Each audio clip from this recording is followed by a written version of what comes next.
Basti no sabia què fer i la mestra li va dir que dibuixara el primer que se li passara pel cap. Molt bonic, signa-lo.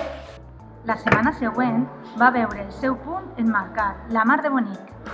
Ala, que xulo ha quedat! I va pensar que segur que podia fer-ho millor. I podia fer molts més. Fins i tot van muntar una exposició.